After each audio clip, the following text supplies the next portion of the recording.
Millions of people have lost weight with personalized plans from Noom. Like Evan, who can't stand salads and still lost 50 pounds. Salads generally for most people are the easy button, right? For me, that wasn't an option. I never really was a salad guy. That's just not who I am. But Noom worked for me. Get your personalized plan today at Noom.com. Real Noom user compensated to provide their story. In 4 weeks, the typical Noom user can expect to lose 1 to 2 pounds per week. Individual results may vary. We all belong outside. We're drawn to nature, whether it's the recorded sounds of the ocean we doze off to, or the succulents that adorn our homes. Nature makes all of our lives, well, better. Despite all this, we often go about our busy lives removed from it. But the outdoors is closer than we realize. With All Trails, you can discover trails nearby and explore confidently. With offline maps and on-trail navigation, download the free app today and make the most of your summer with All Trails. Ryan Reynolds here for, I guess, my 100th Mint commercial. No, don't. I mean, honestly, when I started this, I thought I only have to do like 4 of these. I mean, it's unlimited premium wireless for $15 a month. How are there still people paying 2 or 3 times that much? I'm sorry, I shouldn't be victim blaming here. Give it a try at mintmobile.com/switch. Whenever you're ready. $45 upfront payment equivalent to $15 per month. New customers on first 3-month plan only. Taxes and fees extra. Speed slower above 40 gigabytes. See details. Super real.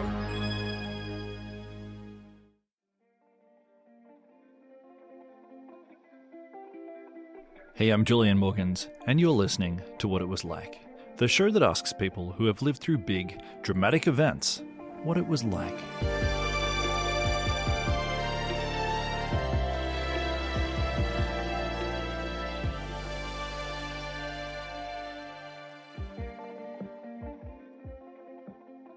I first heard about this story about 10 years ago, and the story that I heard was that in remote parts of Papua New Guinea, people are sometimes accused of witchcraft, and then they're rounded up, and they're tortured, and they're murdered. And just like in Salem in the 1600s, these are innocent people whose only mistake is to be a little eccentric, or they're just in the wrong place at the wrong time. It usually goes down like this.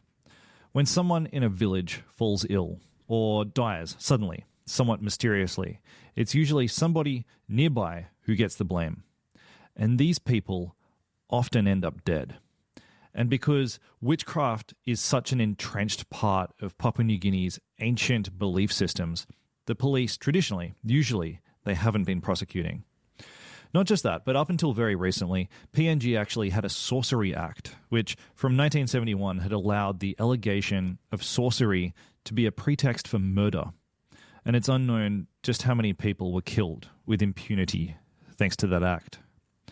So that was the situation when I first heard about it in 2014. But I've been wanting to check in because I know a few things have changed.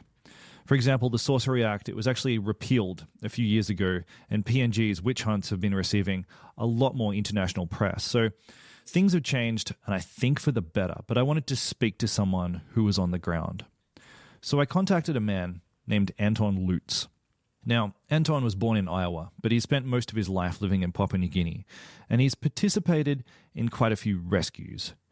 So what'll happen is, because Anton is part of the local network there, if he gets wind that someone's accused of witchcraft, Anton will do his very best to drive into the area and try to extract the victim.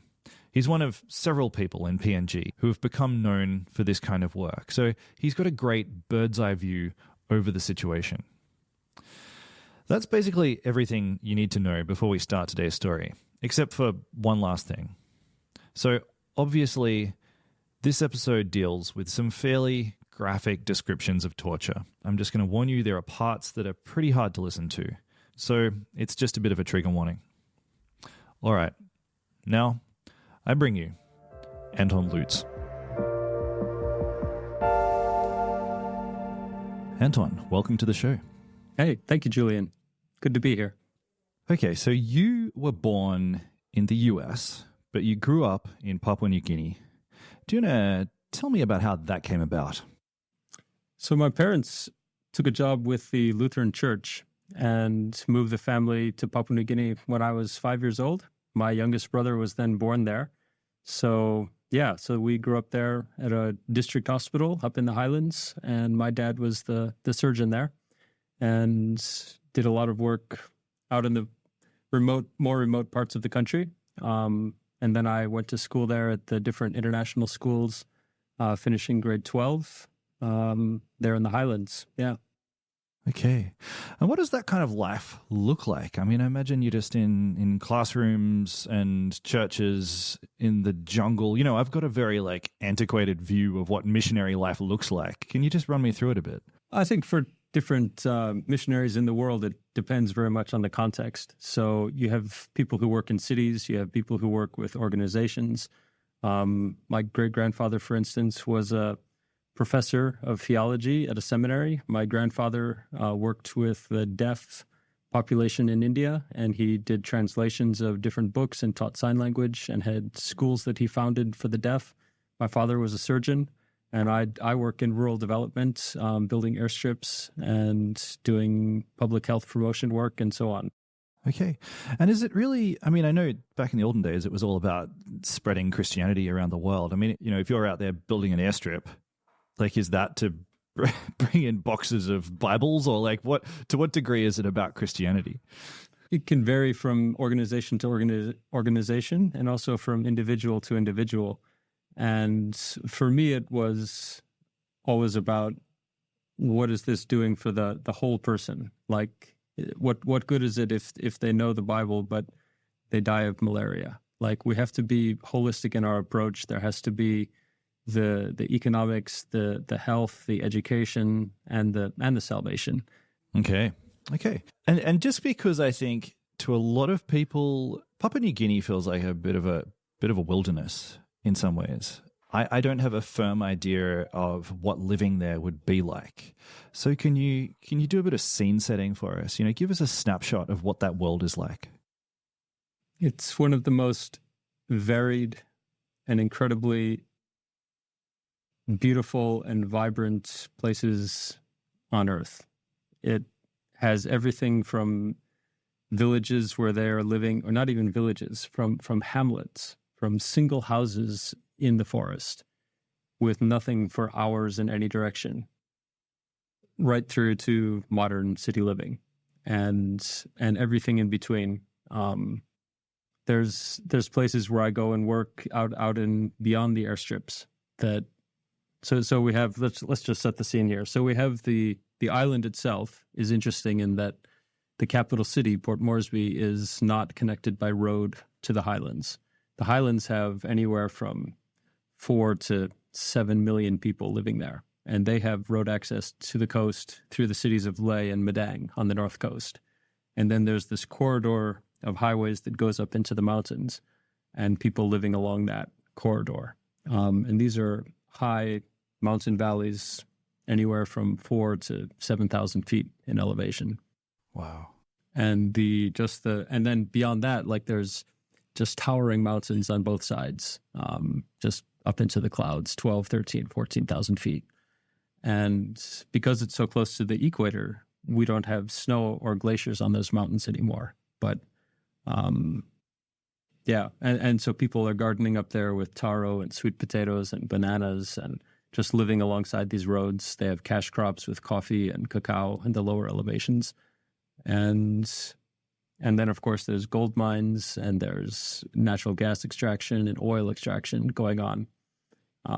So all of these things are happening, but like, people are living often in quite rural settings, and they may not have, like, there's no mains power coming into the communities. There's no, piped water. There's no city sewerage going on for 90% of the population. So in the cities, you'll have some of these things, but these are small cities. There's, 30,000 people in a city, and that's it. And everyone else lives outside. And in the mornings, they jump in trucks and buses. They'll come into the city, do their business during the day, and then go back out. But that's, that's the few and far between. Like, the majority of the population, people, you'll hear them talk about 80% of Papua New Guinea is rural. And this means, like, you are out, you're in a thatched roof house. You have a homemade house that you built yourself with dirt outside your door. Like, you don't have concrete, you don't have asphalt.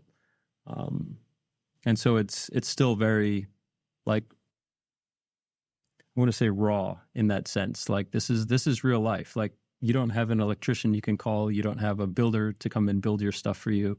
This is some kid, in your neighborhood who finished grade 8 and went to a trade school and learned how to be a few carpentry skills. And he's the one who you get to come and build your house for you. And you pay him with, maybe $500, $1,000 cash to build your house. And then at the end, you kill a chicken, cut the throat, pluck the chicken. This is like agricultural setting. And you have a party with him and you share the food and he's happy and you're happy and you have a house now. Like, there's none of this business of lawyers getting involved in building contracts and building codes. And like, this is for fancy people. Like, these are salt of the earth, like real life people. Yeah. I'm glad you used the word raw before, because I was trying to think of ways of summarizing. I mean, it's a very traditionalist kind of society. Like words like untouched have a sort of colonialist lens to it, I feel. But yeah, it's just this sort of raw, unadulterated. It's a society, it feels to me like it's intact. I'll push back on that a little. I think it is moving quickly into a fragmented version of what it once was and has not yet discovered what it will be. You look at like the area where I grew up in Enga province was once a very gender segregated society where you had the house man and the house meri, the woman's house. And the woman's house was for the multiple wives, perhaps of the man, or maybe the women had, you end up with 3 or 4 women in a given woman's house. And there's a pigsty at the back, and they raise the children from birth until the age of 5, where the boy children are then separated out, sent to the men's house. And literally, like, no woman will ever set foot in the man's house, and the men will not set foot in the woman's house. Like, this is 2 societies that are living side by side. And somehow they figure out how to have kids and cooperate in garden making and so on. But they do not, and there's these taboos about, menstrual blood and sex and like who gets to speak in public. And it's completely like separate societies that are living side by side. Wow. Okay. And that was, 70 years ago. That's like the way they were when the first white people walked in and found them and said, oh, wow, look at this. Isn't this interesting? And also they have gold, and also they don't know the gospel. So I guess we have to be here. This is an age-old story. Yes. And so now we have to be here. And fast forward to today, and that society has disintegrated. And the initiations for the boys and the girls to become men and women have ceased. And families live together as nuclear families now in under single roofs. Like they have not had 500 years to figure this out, or 1,000 years. Like, this is brand new. Let's try to copy what's happening in the rest of the world and do this for ourselves.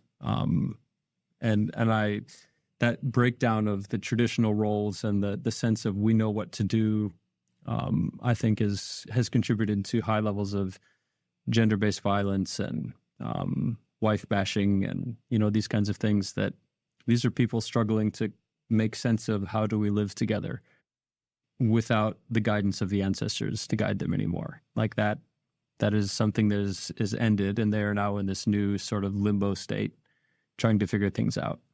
Yeah, okay.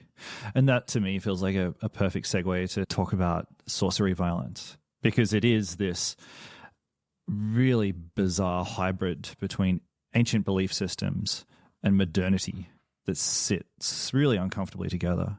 So can you recall the first time that you were introduced to this problem, that sorcery violence appeared in your life? So it would have been 2002, and I was out in what is now Hela province in the Lagaipe River Valley at a place called Wanakipa. When I was at uni, I took off a semester to come back and help run this sawmill up in the forest. And it's, not a logging operation that, the environmentalists would get upset about. This is a specific pick the tree, has a portable sawmill. You take out that tree, you mill it, And then the people come up to the young men come up, pick up the boards, walk back down. And so we're selectively milling the trees we need for the project to build the health center and the school and the housing that's for that. And so I'm working with these guys who are, non-educated, and I'm teaching them how to use the chainsaw and the sawmill and change the oil on the engine and sharpen the carbide teeth. And we're joking around and we're telling stories. And as we're telling stories over the course of this amazing 8-week time in my life, they start telling me about how they've murdered women, accusing them of witchcraft and murdering them. And these are like guys I'm thinking like, these are my friends. Like, these are these amazing humans who I'm joking with and eating with and sweating under the sun with. And like, we're having this, like this thing, like this connection. And yet here they are, like telling me that they've murdered people and trying to explain to me like how this works. And that was, I remember like weeping in front of them when they were trying to explain this to me. And I was like, this can't be, you can't do this. And it just was completely like shaking my foundations, that like I had thought these people were Christians. I had thought these people were like at least somewhat more civilized than this. And it just was very confronting to me as a young, 21-year-old, to come face to face with this and realize, like, do I write them off? Do I like ignore them? Like, what do I do with this information? Like, do I report them to the police? That isn't going to do anything. The police won't arrest them. Was their response confusion? Were they kind of like, what are you talking about? These people are witches. Exactly. Exactly. Yeah. Oh yeah. No, they were fully confused. And they told me that, back in the pre-independence time, so like, let's say late 60s, early 70s, during their first contact phase, where the first time that the Australians came in with police and they were trying to enforce Australian law, that they had rounded up a bunch of these guys and taken them off to prison, a couple days walk away. And they kept them there for 6 months. And, and what were they imprisoned for was murdering witches. So in the sort of conversations that I then had with them, it became clear to me that what they were calling, so in Tokpisin, we have this word sanguma, and people often translate it to be witchcraft or sorcery. They were also using this word sanguma, but the word from their own language that they were translating into Tokpisin was pisai. And this word pisai has to do with a spirit that lives inside of people and can then be given from person to person or transmitted from person to person. It's a communicable spirit. And the ways it can go is if I'm eating sweet potato and I give you a piece of sweet potato and you take it from me, I may have just given you my pisai, my spirit. And then you take it and eat it, and then it infects you. And then when you're asleep, it may go out from you and go and kill someone else in the village. So when they come back and they ask me, hey, was it you who killed that person? I'll say, no, it wasn't me. And then so they'll go ask someone else who'll be like, I wonder. I think it was Julian, because I saw Julian take that piece of sweet potato from Anton. And so that's how that pisai jumped from Anton to Julian. So now we should torture and murder Julian. And it's just this, like, to me, it was like, this is next level insanity. Like, this is what I consider logical human behavior and thinking. This is not related to this. Like, this is just fear looking for an outlet. This is just confusion looking for violence. This is not how we can be. So that was early. And when I finished uni and I came back to the Highlands, to Enga Province, I did not work in this space for 13, 14 years. And it just sat in the back of my mind. And sort of unbeknownst to me, the Engan people were now coming to believe something very similar to this pisai story, and began torturing and murdering each other. And that suddenly like burst into my attention and the attention of the province and the world around 2014-15. And so that's when I picked it up again and started trying to be an advocate in this space. Okay. So I want to get into your experiences in a minute, but I just want to establish a bit of a timeline there. So there seems to be a couple of stepping stones there. So it seems like when Australians first sort of showed up in this area, they imprisoned a few people who were accused of murder, and then your first encounter was in 2002, and then it seems like it spread after 2002. I don't know what it took off. It was a bit popularized. What happened in that period? What caused it to spread? I don't think anyone knows the answer to that. There's sort of two hotspots that I identify in the Highlands that have this story of there's something that lives inside of people that we need to care about, and because it will come out and kill you. And one of those hotspots is in the Simbu province area, and from there we can see that it's spread into the Jimmy Valley, into the Wagi Valley, into the Isaro Valley of Goroka. And so that's kind of in the Eastern Highlands, eastern part of the Central Highlands. And the second is up in this area around Copiago and up into the Lagaipe Valley and across into the Min languages. And you can see from there it's spreading out back into Tari and across into Anga, up into Pogra and so on. And so you have these two hotspots, one on sort of on each end of the highlands that have been spreading this, some researchers call it a contagious social belief. Like it's this idea that's this, the Christians talk about the gospel as it's supposed to be this contagious good news story. And this is a bad news story. Like this is a belief that leads to violence. This is a belief that leads to crucifying women naked in public. This is a belief that leads to torturing children. Like this is horror that is happening. And that belief has been spreading into places where it was not previously a widely held belief. I remember there was a night I was driving along with two very well-educated people from our community in the vehicle with me, coming back from another event, I think having to do with maybe HIV and AIDS Memorial Day or something. And we were driving back, coming down this hill, and this dog is down in front of us. And the headlights of the car pass over the dog, and his eyes reflect red in the light. And the two in the car begin talking about this, and they say, man, isn't it lucky that those eyes were red? Because if they weren't, that would have been a Sanguma dog. And a Sanguma dog is like the personal, familiar animal of the Sanguma witch. And the witches we'd know there's one in our community, and we'd have to be careful, and we'd have to look out, because what if she ate one of our hearts spiritually and we didn't know it? And I was like, you people, you're trained health workers, you're trained pastors, you know better than to believe that there's a woman nearby who has an animal.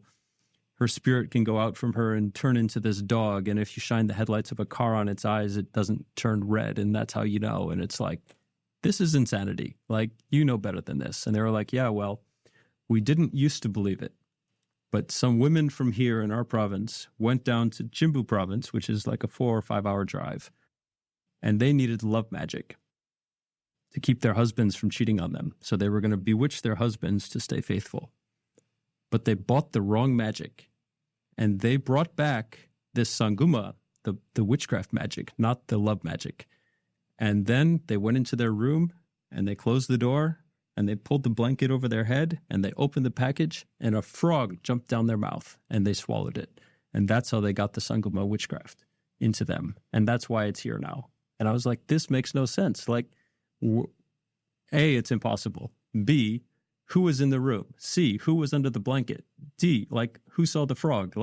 This is insanity. To just think this is how thing. And so it's to me, it's so obvious that it's the false belief, the contagious false belief that is moving over the provincial borders and so on. But for them, they're like, no, these witches have entered our province and they've turned our normal good women, they call them normal women. They've turned our normal women into witches, into Sanguma. And so now we have to identify them and we have to hunt them and we have to torture them to death. And this just has come to make sense to people. To huge numbers of people, to everyone, we could say. It's the few and far between to whom this did not make sense. And to everyone else, it just made sense. And so there have been, I've driven through crowds of people running, literally physically running along the sides of the road to go and watch someone be tortured. Because they want to see what it looks like when she screams. They want to hear it. They want to see that skin sizzling and popping when she's being burned. Like, that's what they want to see. And it's not, I can be horrified by it, but it wasn't that long ago that white people were behaving like this too, like civilized people, right? Like this like we do this, right? This is humans, but it's a human thing. That's right. It's not okay. Like, we have to do better. No, well, no, it's exactly right. I mean, when you're talking about the crowds, it makes me think of the crowds that used to attend witch burnings in 1600s. Or lynchings of black people in America not that long ago. Yeah. Yeah, there's just something in the human psyche that just goes, let's go and see some torture. That'd be cool. Yeah. But it's not okay. It's deeply not okay. It's terrifying. What? All right, I'd love to hear about your next experience with it personally. So the first time, like, after that initial experience, so my friend Elijah comes to the house and tells me this woman is being tortured, and he's heard about it through word of mouth from his sister, whose husband had been, up in that area. And so we jump in the car, and I immediately, as I'm driving, like, I'm sure back then we had laws about this, but I ignored them and was speeding and on the phone at the same time, calling my friend Ruth Kisam, who I don't know if you've come across her, but yep. Ruth's big name in this field. Yeah, so I'm calling Ruth, and she was not in this field either. Like, this is before either of us got into this. Okay. This was about what year was this? Roughly? So this is 2014. Yeah. And so I'm calling Ruth, and she's calling the provincial police commander, whose number she had, and he says, yes, we'll get a police vehicle organized. And so by the time I arrived at the provincial capital at Wabag, we had a police vehicle to go with us. And so we proceeded another 10, 15 minutes up to the top of the hill at Terabanda. And there was a large crowd of people there. And immediately we all jumped out and started asking around, hey, have you guys been torturing a woman around here? We heard you have. And they're all like, oh, no, we didn't do that. Why would we do that? And so the police kind of break off and go and begin, telling stories with people and sharing betel nuts and smoke and having a little chit chat on the sidelines. And the guys I was with, so Elijah, starts talking around as well, and people recognize him through his sister's husband's connection to that community. And they come up and they're like, oh, we, just very quietly, he's like, it was my mother who got tortured. And we thought you were here to arrest her with the police. And that's why, like, we're all being really quiet. But if you actually want to help her, we'll give her to you, and you can take her to the hospital. And so probably we're up there 35 minutes, 45 minutes, something. And we're like, all right, police, let's wrap it up. And so the police, of course, having done no speeches, they've done no arrests, they've done no investigation. But we just wrap it up, jump back in our cars, we drive away. And I didn't go far. I just stayed nearby and waited for an hour or two. And then they gave us a call. And I drove back in there and up a back little side road up to where this house was. And they brought her out from behind the house. And she had been, tortured, but was dressed and was, didn't need to be carried. So she wasn't in that bad of shape compared to some. When you say she'd been tortured, what had happened to her? So her hands had been, initially, like what you could see was that her hands had been burned. So they would heat their machetes and iron bars and pieces of sheet metal in a fire, and then push it onto the skin and burn it that way.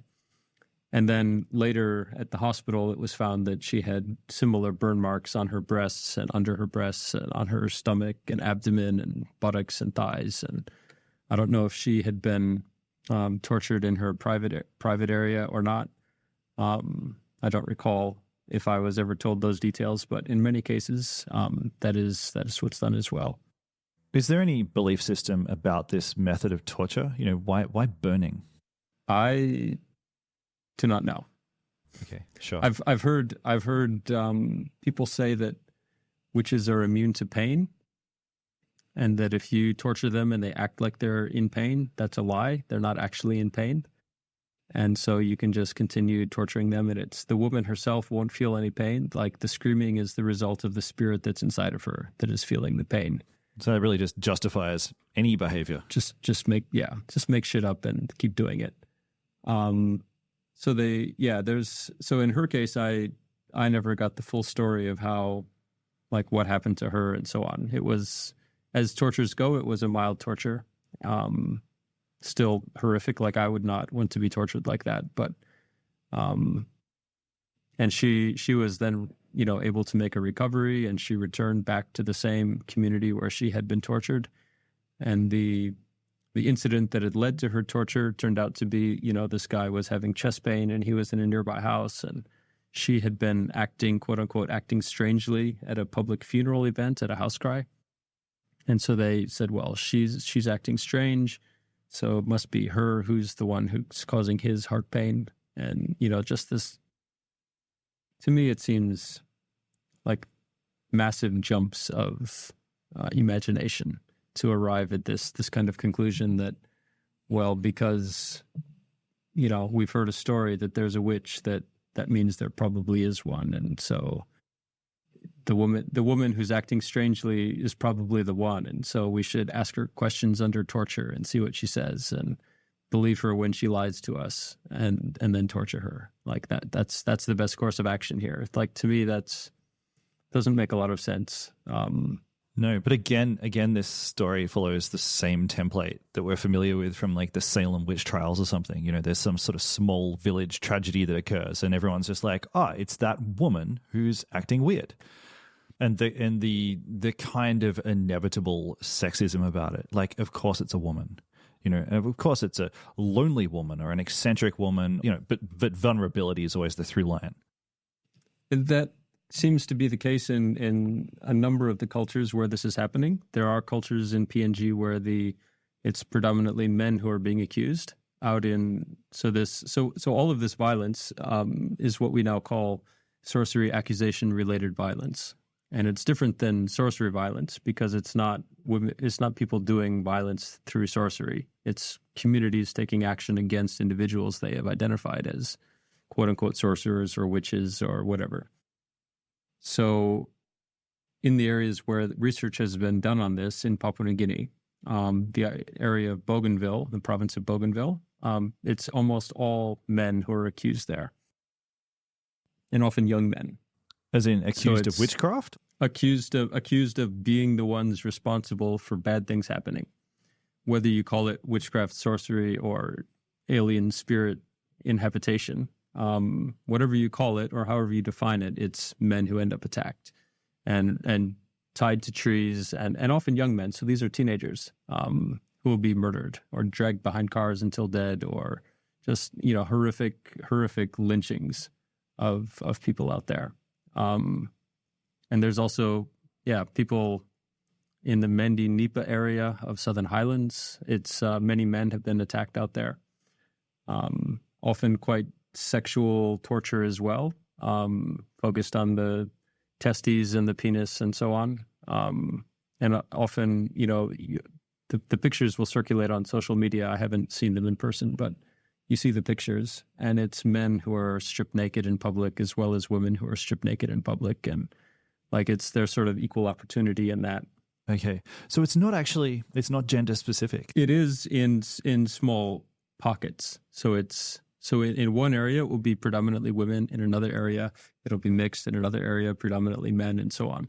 So taken as a whole, I think the numbers work out, the numbers that we know about or have data on. It's slightly more women than men, but in pockets or in the specific areas, if you look at that, it's almost all women in one and all men in another, and so on. So I want to just circle back to this story you just told. So this woman who was tortured, she actually returned to her village. She survived, but she chose to return. Yeah. Why? Why would you go back? Most of the time in PNG, when women get married, they will leave their village of birth, their family, their brothers, their cousins, and they will go to the husband's place and become one of his tribe's people. So they leave their tribe and go to another tribe. And once they're there, that's where they then have rights over land and gardens, and that's where their kids have, I guess, tribal citizenship, if you could call it that. And so for her to run away would be to forfeit like her place in society. It would be to give up on her children's claims to that land and that gardening and that future and so on. And so for her, it was like, she was like, I'm innocent. Like, I did not eat that guy's heart, because that's what they call it in the language there. It's like, I did not consume his heart, and I know that. So they tortured me and I was innocent. So I'm not guilty. I'm not, like, yes, they may try to do it again, but that's just because they're idiots. Like, I am innocent. I have a pure conscience. I did no wrong. They're the ones who did wrong to me. So why should I run away? And this is a thread that I've seen over and over, where these women are so strong and so fearless and so passionate about standing up for themselves that they're like, no, why would I give in to these fuckers? Like, sorry. Go ahead. Like, why would I do this? Like, I know who I am. I know who, God is to me. I know that I cried out to God and God rescued me. And why would I be ashamed to go back and stand in front of these people and say, yeah, you stripped me naked, you tortured me, you tried to kill me, but I'm back. And they are so powerful, these women who are able to do that. And this is actually a worldwide problem, and there's, like, this isn't really the topic of this podcast, but there's so-called witch killings or ritual killings going on all across Asia and Africa, expanding into new places, sometimes following immigrant communities, even into the UK, for instance. And so there's, people who are fighting against this in Nigeria and Tanzania and Kenya and Uganda and in Papua New Guinea and India, and there's this network of international organizations that are contributing their ideas and supporting each other with, ideas and conferences and moral support and so on. And yeah, it's an ongoing problem in the world. Yeah. Hey, we're just going to stop here for a quick ad break, but stick around. We'll be right back with more What It Was Like.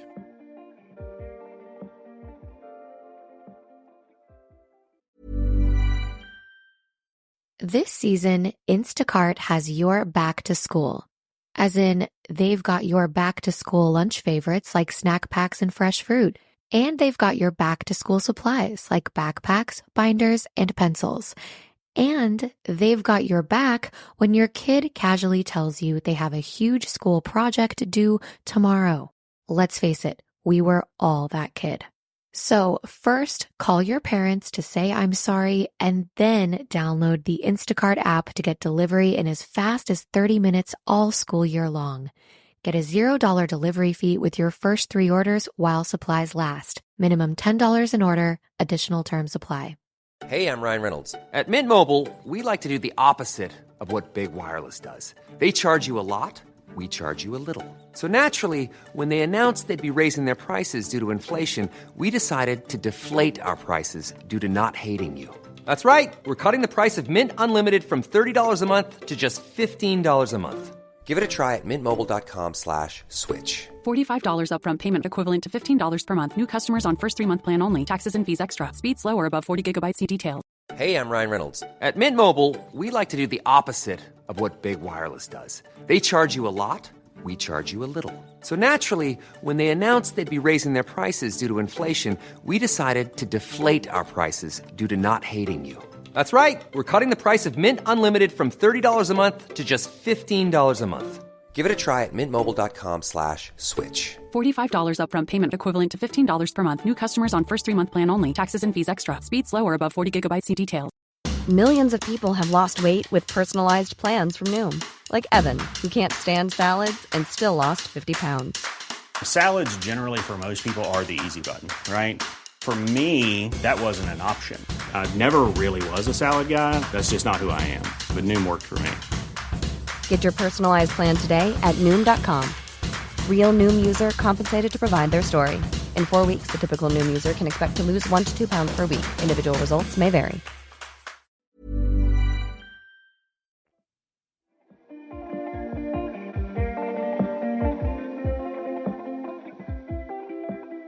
Yeah, well, I want to get into the effort to curb this kind of stuff. For the moment, I want to stick with the sort of chronology of your experience. So it sounds like in this case, it was a relatively inverted commas positive outcome. You know, this woman didn't die; she returned to her homeland. I'm assuming she's still alive. You know, it's worked out as far as I know. Yeah. All right. But I understand it doesn't always go so well. Can you tell me a story about that? So in 2017, on September 16th, just up the road from where I lived, a place called Pampabos, there was a woman named Yakol who was visiting her friend, whose 2-year-old was there. And so Yakol took this child and was holding him and playing with him and so on.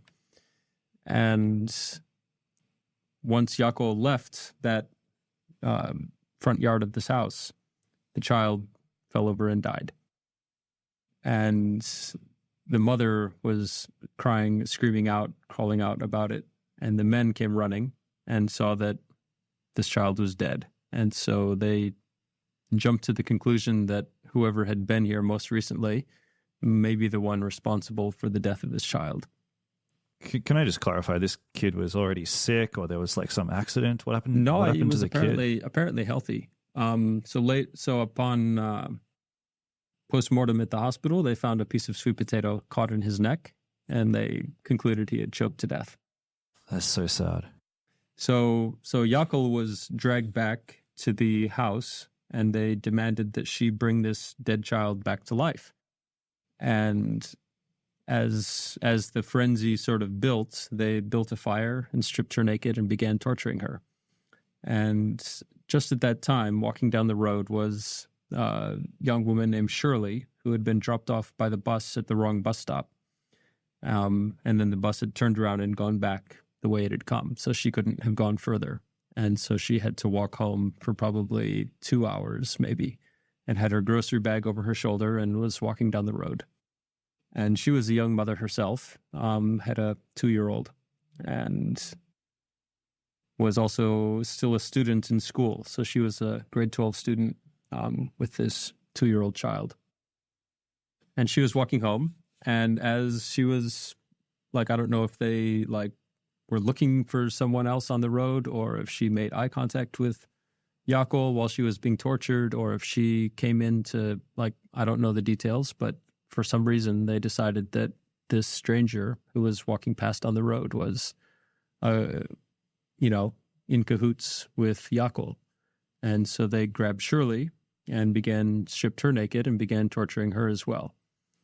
And I heard about this late in the evening.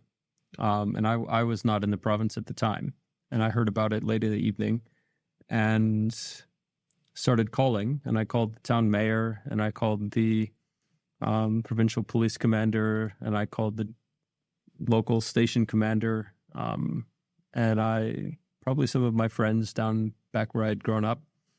And all the people I was talking to had all heard about it. They said, yeah, that was happening this afternoon. It started at 2 o'clock in the afternoon, 3 o'clock in the afternoon. And it was, and all the cars were slowing down on the highway to watch, and everyone's sticking their head out the window and watching these 2 women be tortured. And of course, everyone said, oh yeah, I heard about it, but we can't do much. We can't do that. We can't go and rescue them. Why not? Was there an excuse given, a reason? The one man said, "I am at home with my children, then I can't go out." And I think this reflects a reticence, a reluctance to challenge other people's beliefs and their decisions, and to say, "Hey, you are out of line. You are wrong. You need to stop." Papua New Guinea often has a very egalitarian society, especially in the highlands. So by morning, the police were like, all right, we'll go in the morning. So they rock up in the morning, and the guy who's with them, like the video, and he walks in taking this video, and the camera pans from the dead body of this 2-year-old. It's still lying there on the ground. They haven't taken it anywhere. And then they pan over, and here's Yakol, who's naked and tortured to death, and she is just a corpse, and just this mangled body just lying there on the ground. And oh God! Then there's Shirley is sitting there, naked and hunched over, like protecting herself. They've stopped torturing her, but her entire body is just blood and torn flesh and burns and just horrific. And the camera stops on her, and then it comes back across, and the guy standing next to her is a police officer who's standing there with his shotgun.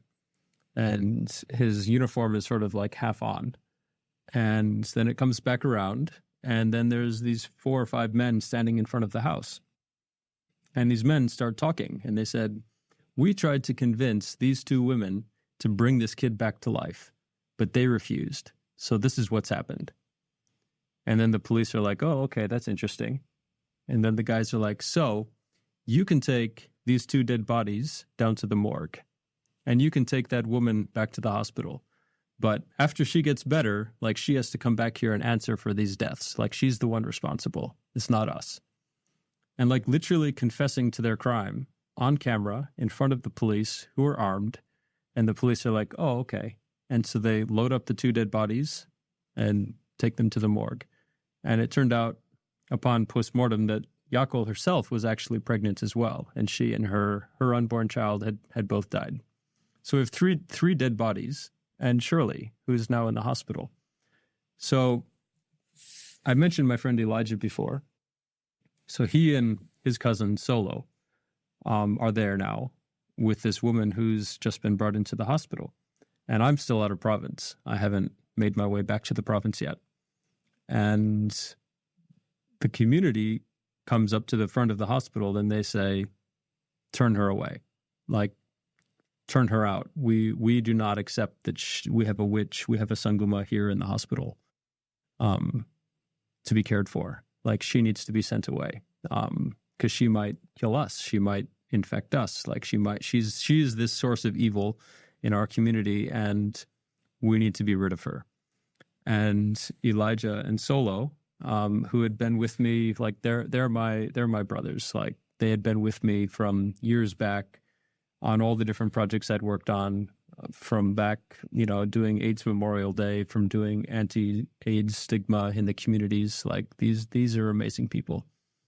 And they stood up to their brothers, to their uncles, to their cousins. They're like, "No, you guys just back right off. This woman will be treated here." And then, of course, the health workers weren't treating her. So they went and grabbed the health workers, and they're like, "You need to come and treat Shirley."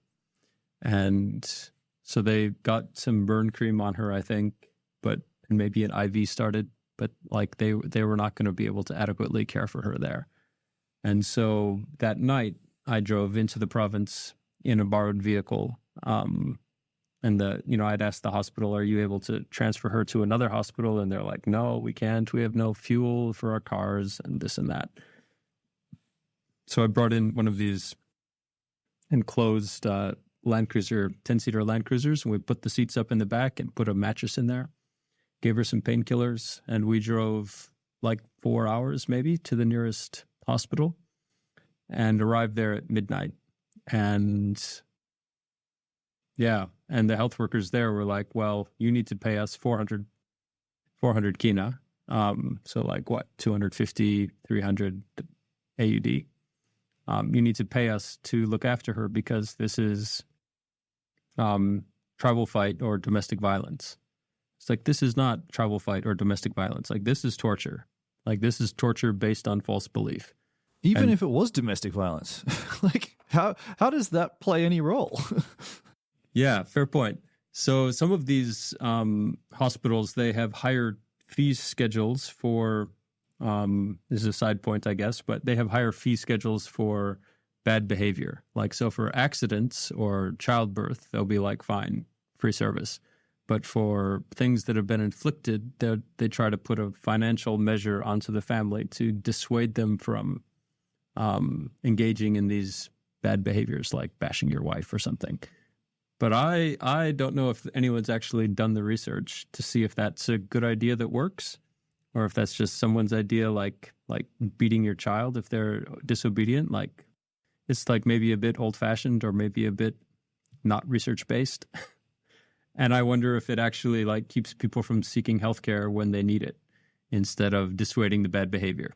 So, Okay, all right. yeah. Anyway, so they tried to charge us this money, and I lost my cool, and I threatened to see the manager and all such things, pulled my white privilege card, good and proper. And so they looked after her there. And to their credit, the next day they took her into surgery, and they started trying to debride the injuries and apply burn cream and so on. They gave her the best care they could. And her mother then came across to the hospital. Elijah went and found her and brought her across. And so she came with the little girl, the child. And so they were there, and she brought the bag of groceries that Shirley had been carrying all along, as if to say, you know, my daughter is innocent. Like, she was just walking along the road with her groceries to come home to her child. Like, she was not a witch. She was not a sorceress. Like, there was no reason for this to happen to her. And after 6-7 days, Shirley died. And we went back and picked up the family and the body and drove her back over the mountain and gave her back to the community where she was from. And they were, you know, none of them thought that she was a witch, that she was a sangoma. And they ended up going to court against the guys up the valley and were like, why did you torture her? Like, why would you have done this? And I don't know the details of how that turned out or what happened in the end, but it was one of those cases where I felt like bonded to her, I guess. I felt, because, you know, traveling through the night with her and, you know, trying to comfort her and not hit the potholes, and like, yeah, just had the feeling like she's going to make it because of this. And Because they really tried. yeah, and we like went, not that, I wouldn't say it's above and beyond, like, come on, but anyone would have done it. But like, it felt like it should have worked. And she died anyway, and that one hit me hard. And ironically, or I don't know what the word is, but September 16th sticks in my memory then, because that's PNG's date of independence. And the rest of the country was having barbecues and, you know, sharing food and alcohol and parties and having a great time and being proud of who we are. And yet that community was torturing someone to death, like roasting her and Yakul. And it's like, that's what they thought was going to move their community and their nation forward, was murder and torture. And just that discrepancy, that horror, is one of those things that sticks with me. Yeah. Yeah. It'd stick with any reasonable person, I think. Yeah. So it sounds like if you've had a few of these experiences. You've been involved in a few of these rescues. Yeah. Could you put a number on it? How many? Oh, probably less than 10, but more than 5. And of those, how many have sort of ended successfully? You know, how many people have you saved, or does it usually go, or is it a bit hit and miss? Yeah, half and half maybe. Yeah. I mean, it feels to me like the bulk of these stories would have happened 5, maybe 10 years ago. Where are we at now? Like what's happening in this world at the moment? So 5-10 years ago, we were fighting the public perception. We were, in some sense, we were fighting the public, and there were few of us who were making this noise, who were raising these issues, who were demanding that the government do something. And to their credit, the government and the good people of PNG have responded, and they have reformed the Sorcery Act, and they have passed the Glassman Bill, where it's now illegal to accuse someone or to act as a diviner who's like, she's a witch, she should die. That's now illegal and carries a life in prison sentence. There have been prosecutions of some cases through to conviction and imprisonment, which is a good sign. There are multiple human rights defender groups that are now operating across the country, including a community safe house project that has been initiated by the people themselves at this place, Wanakipa, where, 22 years ago, I was crying like a helpless person because I couldn't handle what was being said to me. And today, they have a community safe house project where they're inviting these women to come and be safe in our community. So the work that we have done there over time has led to changed hearts and minds. And the fact that there's now this groundswell of change, I would say, throughout the country. And it's evidenced even on social media. So 6, 7, 8 years ago, people would post torture videos on Facebook and photos of torture. And that has diminished, but you still see them. And so we had one yesterday, yesterday. We had one yesterday that came through, and where 7 years ago you would have seen most of the comments would have been like, burn her, kill the witch, watch her die, clean out the weeds from the garden, this kind of comment. Today, it's 99% what is wrong with us? Have mercy on her. What is wrong with you people? And it's this, the people who respond, there may still be people who don't respond on social media, who are thinking dark and evil thoughts, right? A bunch of trolls out there, whatever. But the people who are responding are unanimous almost in saying this woman has human rights. Think of your mother, think of your sister. How could you do this?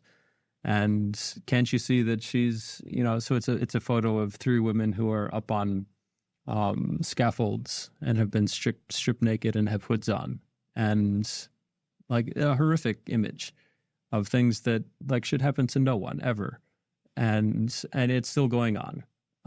But the things that people are saying and the way that the police will go and show up to this event and try to rescue them, and they don't require us to go and call the minister of police and say, can you go and tell the police to go out there and do this? The police will go. So I think things are changing slowly in a good direction. It's wild to me that Facebook will even carry those kind of images. I mean, what are Facebook's AI, the bots doing? No idea. It's surreal that kind of thing, stays up when so much gets taken down in this day and age, and yet those stay up. And I've often thought that if there was a police force or a investigative force that could go in and track these people who are making these comments, not that it's illegal to make comments, but this violence is contagious. And I've been to sites where I've identified a guy in the crowd at one site of torture where he's in the background nodding along with what these guys are saying to justify what they've done. And then within 6 months, he was one of the prime participants in the torture of a child. And he was identified by the child.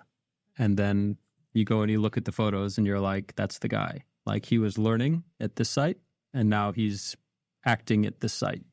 And it's see one, do one, teach one. These guys are moving around the country saying, hey, I've been to the coast, I've been to such and such a place where they know how how to find these sangoma. They know how to treat these sangoma. So now I'm here, and you just call me, and I'll show you how it's done, and this kind of thing. And it's like, it's not, the society it goes along with it, but the ringleaders are few. It's a handful of bad actors who are getting people to go along with them, which to me gives hope that when society has the counter ringleaders, it has the good agents that feel supported, that feel like they have their, they know enough, and they have support with the police or with the church or with the community leaders or whoever it is. And they're like, no, the good guys stand up. When this happens, the good guys stand up, and we're the good guys. And you won't treat my mother like this, not this time. And that tipping balance, I feel, is so much closer today than it was 10 years ago. Not to be like too optimistic or Pollyanna-ish here, but like I think we're getting closer than ever so far to this tipping point where the good people will be able to defend each other and say, no, not on our watch, not today. That is good news. That's very good news. So you mentioned Ruth before. Ruth Kissam. Ruth Kissam, yeah. Kissam. Yeah. So I spoke to her a few months ago now, and she told me that around 2014, 2015, there was a real effort to get some attention, get this out into the news, and Al Jazeera, BBC, a few of these news organizations started to carry this story. Eventually, this brought in a bit of money. Thanks to some philanthropic organizations and NGOs, there was some money to deal with this, some funding. Her position was that actually the money has become a new problem. It's presented some new challenges. I was wondering if this is your experience as well, and what you can tell me about this. And I've felt this myself as well, and on behalf of my friends like Solo, who is doing the work. He has a woman living at his house now who was tortured, and he's kept her safe for a year, and he's fed her, and listened to her cry at night and tried to comfort her and let her live with his wife and daughters. And like he's doing the work, right? But he's not in a position to apply for funding from the U.S. government or from DFAT, or he is at the front line, tip end of the spear, and the money is getting like circulated with consultants and NGOs and projects and workshops, and like there's money to put everyone up at a hotel for a 2-day workshop, but there's no money for him to go and buy a sweatshirt for this woman so she's not cold. And that, when he sees that, when I see that on his behalf, that can be like frustrating. Is like the smallest of the words we can use for that. Like, that is infuriating sometimes when you see where the money goes versus the people who need it on the ground. Yeah. Would you say it's corruption, or is it just mismanagement? Corruption sort of implies that there's people who are intentionally misspending the money. I think we have yet to develop a framework that actually gets the help. The help that is intended for the victims does not yet have a way to get all the way to the victims. And the groups that are along the way, be they government, NGO, etc., end up using up most of that money on the way down. But then comes back to the question, like, is a cash handout what these women need? Or do they need assistance reintegrating into their family, extended family, after they've been tortured? Or do they need the visit from a police officer once a month to show up in the village and be like, hey, Sally, how are things going? Like, like we're here to like meet with your kids and see how they're doing in school, and are they being stigmatized or disenfranchised in some way because of this accusation against the mother? And talk to the teachers and talk to the village leaders, and just normalize the fact that people who have been accused, falsely accused, are now part of our community. And how do we live well together in this new reality? And the people who will go and do that work, I think, are the people who will end up having the most impact on changing hearts and minds at the community level. Like it's not Yeah, it's not the fancy people sitting in the armchairs. It's the people who are standing in the village talking to the individuals. Yeah. I've just got two questions for you before we finish up. First of all, I'm wondering how you're doing. You know, do you sleep at night? Do you get counseling? I think anyone would find witnessing some of this stuff really hard to digest. And I'm just wondering how you're doing. Yeah. I've taken a step back from the front lines on this work. I've actually moved out of the province, not for this reason, but I found it to be very helpful, having done so. And yeah, and I think for a long time I had the feeling that I'm a Lord of the Rings kind of fanboy here. And I think I felt for a long time that I was Frodo, and I was carrying that ring for the sake of others. Like it wasn't my ring. I wasn't doing this like for myself. Like, this isn't my job. I'm not doing this because I want glory or, money or something absurd like this. Like, I'm doing this for others. I'm doing this for the sake of others. And it became this burden on me. And working with my therapist for the past few years, I think I've come to realize that there's another way to carry this burden, and that's to be more like Samwise. So Sam Gamgee is my new hero. And it's like, you can do this for love. You can do this alongside other people. You can do this as part of a team. You can do this, in a more cooperative and collaborative way, and not feel that it's my burden. And I think that's helped me, that as well as time and space and the therapy has helped me feel more balanced as I approach this and talk about this and work to develop resources and support people who are on the front lines, like my friend Solo. So I'm feeling much more, I think for a long time I was feeling more burned out than I am now. I'm feeling better able to step into this today than I was a few years ago. So good. I'm glad to hear that. And for the women who survive this kind of stuff, what are their outcomes? I think better than you would expect. Yeah? Yeah.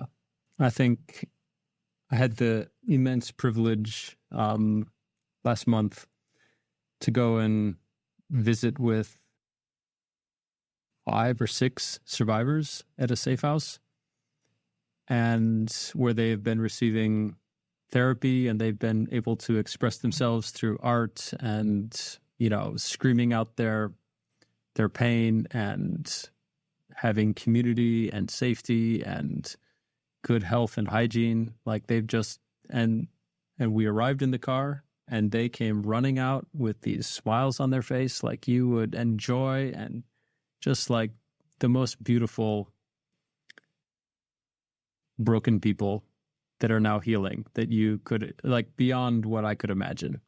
And to see them transitioning from that place of hope and healing back into their communities and reunited with their husbands and their children and their extended family, who have been able to come and be with them during that process as well. And so they're seeing, this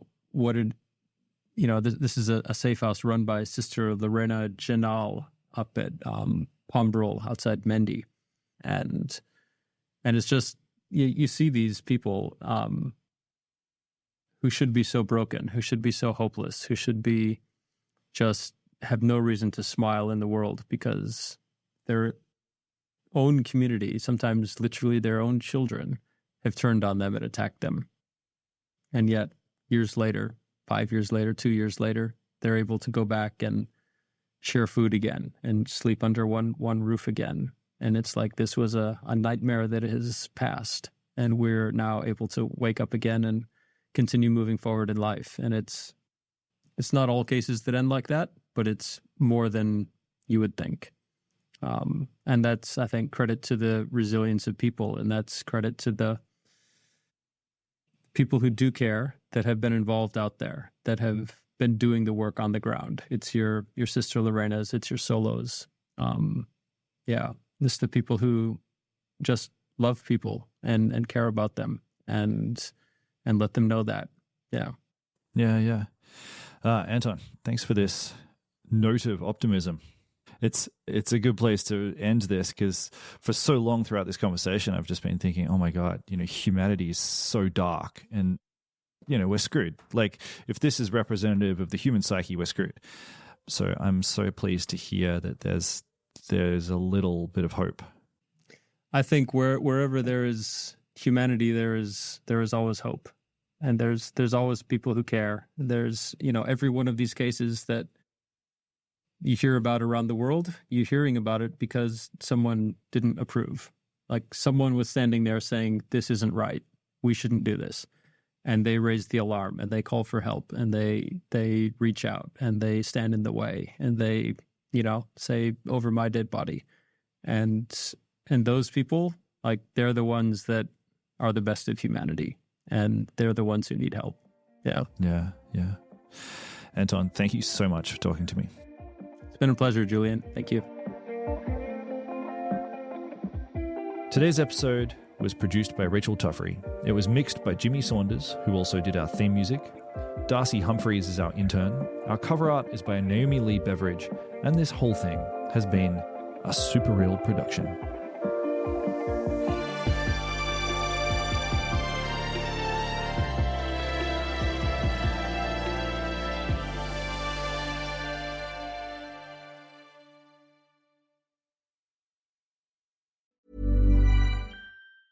Wayfair's Labor Day clearance is back, now through September 3rd. Score up to 70% off everything home. Plus, end summer with can't-miss surprise flash deals. Because at Wayfair, new season means new savings. Like up to 70% off rugs, up to 50% off bedroom furniture, up to 60% off kitchen essentials, and up to 50% off dining furniture. All with fast shipping right to your doorstep. Shop Wayfair's Labor Day clearance, now through September 3rd for up to 70% off. Wayfair, every style, every home.